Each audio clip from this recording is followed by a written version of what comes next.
ਮੌਕੇ ਨਵਾਂ ਭਾਰਤ ਮੰਥਨ ਨਾਮ ਦਾ ਇੱਕ ਸੈਮੀਨਾਰ ਕਰਵਾਇਆ ਗਿਆ ਜਿਸ ਦੇ ਵਿੱਚ ਭਾਰਤ ਦੇ ਵੱਖ-ਵੱਖ ਵਿਸ਼ਿਆਂ ਦੇ ਮਾਹਰਾਂ ਨੇ ਸ਼ਿਰਕਤ ਕੀਤੀ ਤੇ ਮੁੱਦਿਆਂ ਤੇ ਚਰਚਾ ਕੀਤੀ ਗਈ। ਐਨਬੀਐਫ ਇਸ ਸਮੇਂ 13 ਤੋਂ ਵੱਧ ਸੂਬਿਆਂ ਵਿੱਚ ਕੰਮ ਕਰ ਰਹੀ ਹੈ ਤੇ ਨੌਜਵਾਨਾਂ ਨੂੰ ਅਸਲ ਨਾਇਕਾਂ ਬਾਰੇ ਜਾਣੂ ਕਰਵਾਇਆ ਜਾ ਰਿਹਾ ਹੈ। ਨੌਜਵਾਨਾਂ ਨੂੰ ਭਾਰਤ ਦੇ ਸੱਭਿਆਚਾਰ ਦੇ ਨਾਲ ਜੋੜਨ ਬਾਬਤ ਵੀ ਗੱਲਬਾਤ ਹੋਈ ਹੈ।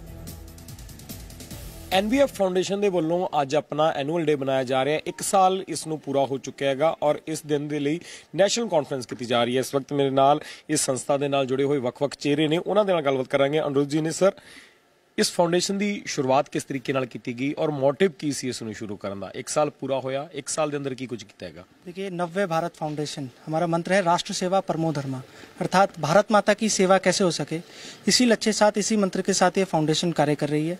और आज देश के 13 राज्यों में मिशन चिरंजीवी भारत के अंतर्गत कैसे स्वास्थ्य सुविधाएं हम प्रोवाइड कर रहे हैं, मिशन जीवन रेखा के अंतर्गत कैसे ऑर्गन डोनेशन, ब्लड डोनेशन के लिए हम कार्य कर रहे हैं, मिशन हरित भारत के अंतर्गत पर्यावरण संरक्षण के लिए हम कार्य कर रहे हैं, मिशन मुक्ति बोध के अंतर्गत नशा मुक्ति के लिए हम कार्य कर रहे हैं। अन्य भी कई कार्यक्रम देश के 13 राज्यों में निरंतर नव्य भारत फाउंडेशन के माध्यम से देश के विभिन्न कोनों में आयोजित किए जा रहे हैं। अब तक की अगर मैं बात करूं तो कौन सी खास चीज रही है जो पहले इंडिया में नहीं हो रही थी लेकिन आपकी ऑर्गेनाइजेशन ने उसको शुरू की और उसमें कामयाब हो गए? मैं जब यहाँ पे स्टूडेंट बॉडी का प्रेसिडेंट था पीजीआई में, तो क्या होता था, हर साल यहाँ कोई ना कोई स्टार बुलाया जाता था।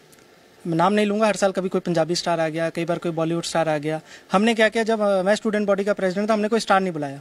हमने क्या किया, हमारे आर्मी के ऑफिसर हैं, कैप्टन योगेंद्र यादव जी हो गए, कर्नल, मैं आपको 2 साल पुरानी बात बता रहा हूँ, हमने उनको एज अ गेस्ट बुलाया और उनको माननीय रक्षा मंत्री जी के हाथों सम्मानित कराया। तो हमने स्टार बुलाने के बदले जो रियल लाइफ सुपरस्टार हैं उनको कार्यक्रम में बुलाया, जिससे रियल लाइफ सुपरस्टार सम्मानित हो। आज का भी यही मोटिव है, कैसे मेरे देश का युवा रील की तरफ आगे बढ़ रहा है। तो रील की तरफ ना जाके आज मेरा देश का युवा उनको सुने जिसने भारत माता की सेवा के लिए 19 गोलियां खाई हैं। हमारे कारगिल विक्टर कैप्टन योगेंद्र यादव जी हैं। हम हमारे रियल लाइफ हीरोज को सुने rather than real life heroes. बहुत अच्छा प्रयास है देश के युवाओं को जागृत करने के लिए। और राइजिंग भारत का अर्थ क्या है? जैसे भगवान श्री कृष्ण गीता में अर्जुन को भारत कहकर संबोधित करते हैं, यानी कि वो प्रत्येक युवा को संबोधित कर रहे हैं।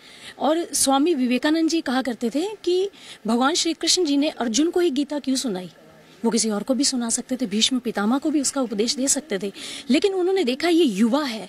अगर युवा देश का जागृत होगा, युवा के अंदर की जो पोटेंशियल है, अगर वो स्ट्रेंथ से जुड़ेगा, कनेक्ट करेगा अपने इंटरनल डिवाइन एनर्जी से, तो वो अपने देश के लिए, अपने समाज के लिए बहुत कुछ कर सकता है। आप इस संस्था के साथ कैसे जुड़े और आपको क्या खास लगा? बहुत सी ऑर्गेनाइजेशन होगी लेकिन आप इनके साथ जुड़े, इसमें आए? देखिए, हम तो पूरे विश्व के साथ जुड़े हैं क्योंकि हम संत समुदाय से हैं और दिव्य ज्योति जागृति संस्थान से हूँ। गुरुदेव सर श्री आशुतोष महाराज जी उसके हेड एंड फाउंडर हैं और मैं एक शिष्या हूँ, उनकी प्रचारिका हूँ।